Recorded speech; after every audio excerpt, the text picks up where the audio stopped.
Bienvenue dans cette vidéo inspirée du livre Le livre du bonheur de Marcel Auclair. Aujourd'hui, nous allons explorer le premier chapitre, Tu peux être heureux. Prépare-toi à découvrir des clés précieuses et son premier exercice pour que dès aujourd'hui tu franchisses la porte du bonheur. La joie, l'amour, la santé, l'abondance, la paix et le bonheur existent dans ce monde.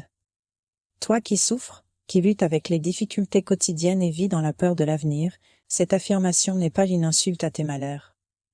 Mon objectif est de t'aider à découvrir en toi-même la source de tous ces biens. Tu crois en l'électricité, n'est-ce pas? Tu y crois parce que des scientifiques l'ont découverte, des ingénieurs ont construit des centrales et des électriciens ont installé des fils, des interrupteurs et des prises, tu n'as qu'à appuyer sur un bouton pour que la lumière s'allume. Mais imagine un enfant qui essaie de faire lui-même une installation électrique. Il ne réussirait qu'à se donner de fortes décharges dans les mains, ou peut-être même à mettre le feu à la maison. Il pourrait même s'électrocuter. La lumière ne s'allumerait pas. En conclurais-tu que l'électricité n'existe pas? Il en va de même pour le bonheur. Comme tout dans ce monde, comme l'électricité, la gravité, le son, le bonheur et il a ses lois.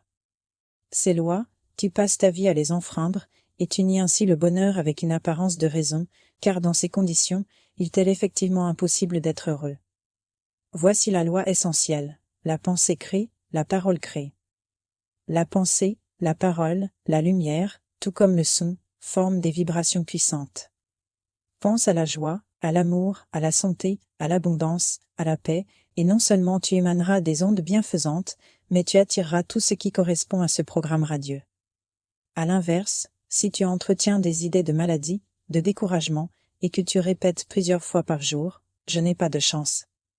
Personne ne m'aime, je ne sortirai jamais de mes difficultés », non seulement tu construiras un mur entre toi et le bonheur, mais tu attireras les calamités comme un paratonnerre attire la foudre.